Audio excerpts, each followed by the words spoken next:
morning. Welcome to Frugal It Out.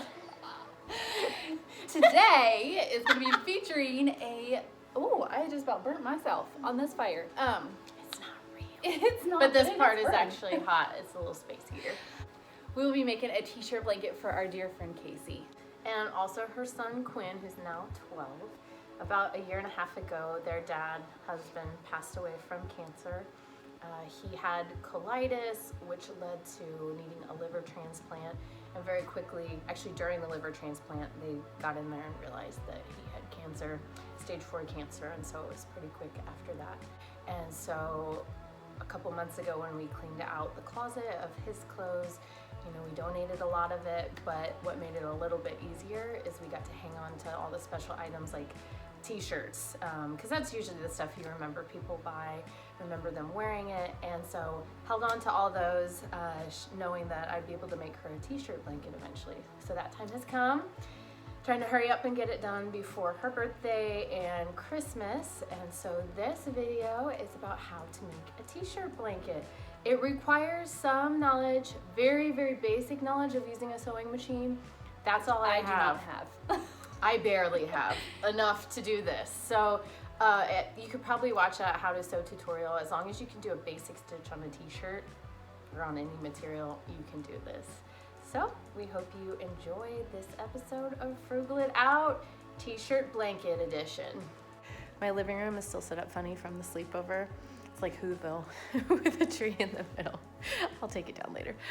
But I am going to teach you how to make this. It's a very fun project for anybody, and especially in this situation, even more meaningful. Just have those memories wrapped around them. That was just a really hard thing for their family to go through, especially because they had moved to Kansas City not too long before and didn't have a lot of friends and family, no family here yet. And it was neat to watch. I met Kaycee we got put in a small group together before there were really any health problems, and so we got established that way. Our families got to know each other. Our kids became siblings practically, and to just be able to walk through that with them and support them, it was just such a gift to be in the same small group together for that season of life, and everybody that was in that group. It was just amazing. I am just very excited that I can do this for them, because I know how much it's going to mean to them and also to me. It's a wonderful experience to get to do this. So the first thing you want to do is lay out your t-shirts. This is not the order that I'm going to put them in, but I was just going to see how big the blanket was going to be. I decided based on my biggest t-shirt designs that 13 inches by 13 inches is the right amount of squares, but I'm actually going to do 13.5 by 13.5 to give me the extra 1/4 of an inch all the way around for when I sew. That's the part that gets tucked under. All right, here's how you're going to cut out your t-shirts to the right size. First of all, you have to determine your biggest print, how big that is, and then allow yourself 1/4 of an inch on both sides for the sewing part that you're going to lose, and then cut out a piece of cardboard in those dimensions. So clearly I made a bigger t-shirt blanket at some point, but for this one, our biggest one was this size. And what Carissa just discovered, which I wish I knew years ago, on the black t-shirts, use a silver Sharpie, and then it actually, you can see it when you trace. On regular t-shirts, you can just use any type of marker. I usually try to do a washable one, just in case I mess up. It'll wash out, but for the black ones, I don't really have a lot of options of what'll work.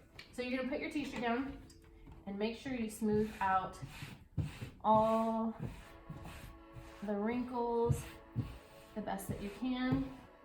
And then for almost all my prints, I do it below the little neckline, because that'll mess up when you're sewing if you have that in there. So that part's gonna get cut off. So I center it, make sure I have enough space on both sides, and get down, and then take my Sharpie, yay, it shows up. And then also another tip is when you cut these out, have brand new scissors. That will make all the difference in the world for how easy it is to cut out t-shirts. And here we have it, another one ready for Carissa to cut. 42 more to go. And actually, we These two we're not gonna put in there just so we can make a square, but yeah. So then once we have all our squares cut out, we'll put it in a cool order that looks nice, visually appealing.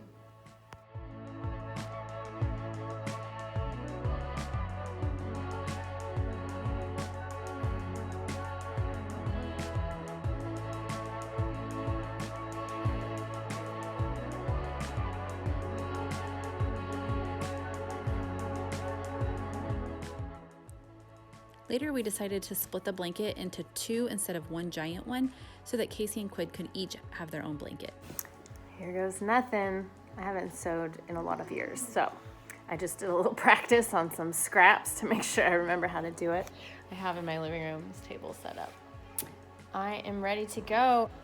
So I laid out my t-shirt blankets and rearranged so like the different colors were evenly spaced and just things were where I wanted it. And then I took a picture of both of them and then like put it all up into those little stacks. But so it's like reading a book. So I'm gonna start with the first row. I'm gonna sew these together, sew those together, sew those together. And then I'll have all these strips. And then when I'm done with the strips, we got a hover border. Then I'll sew the strips together.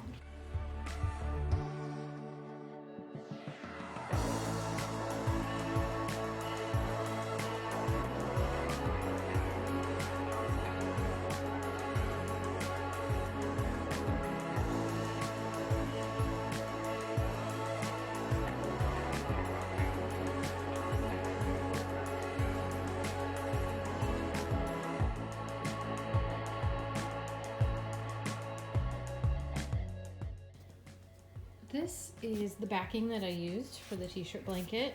I don't know if I would recommend it because it's thin, so it's pretty stretchy, and with the stretchiness of the t-shirts, it was difficult. I feel like in years past, like honestly, the last time I made a t-shirt blanket was 20 years ago. Well, yeah, about 20 years ago.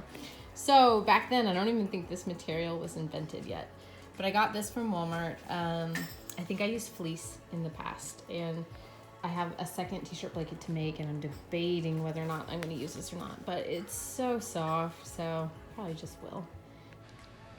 So I'm laying out my soft blanket, getting the wrinkles out, and then I'm going to put my t-shirt on top. Careful not to stretch either one of them, that they're just kind of in their natural flat position.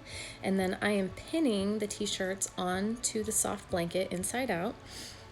And here I am setting up to sew just around the outside edges, the soft backing on. You have to be careful because both are very stretchy materials, so don't pull too hard or stretch too hard. And then here I am cutting off all my extra material from the soft blanket.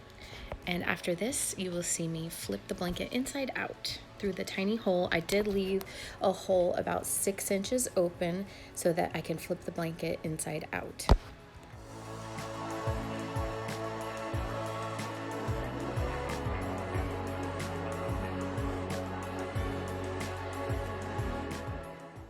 Okay, we're almost done. Since it's 2 layers, almost like a big pillowcase, I am gonna put a few stitches here just by hand. Here, here, here, here, and here. Just so the whole thing doesn't completely shift. And then I left a hole open, so I'm gonna finish that, to go from inside out into right side out. So I'm gonna finish up there. I'm gonna wash it, but there you have it. This thing is hard. That's how you make a t-shirt blanket, my friends. So soft on the outside. I'm really happy with how it turned out.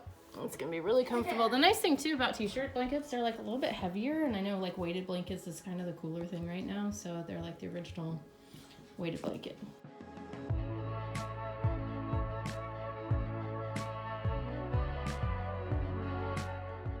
Well, we hope you enjoyed this episode of Frugal It Out, t-shirt blanket edition. Very simple project. It is time consuming. It probably took, well, to sew all the squares together, it was Home Alone 2.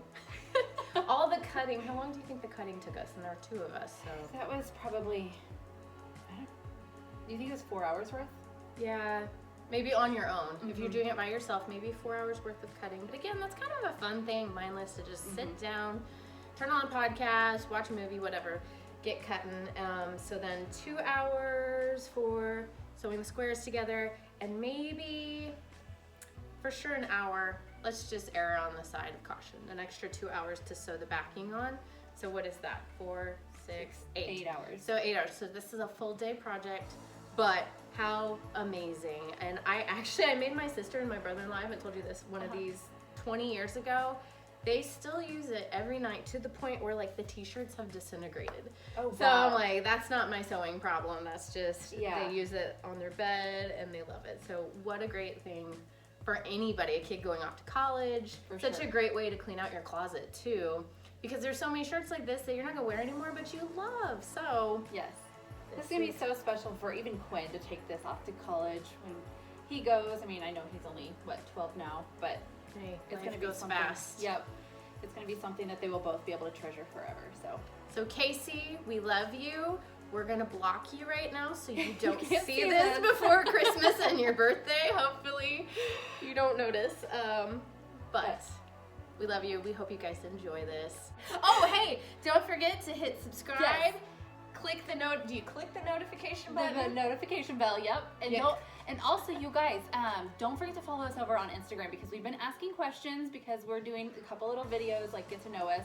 So if you want to ask any of us questions like that, make sure that you follow us over on Instagram so that you can catch those videos there. Frugal it out. Yep. We should be like, cut it out.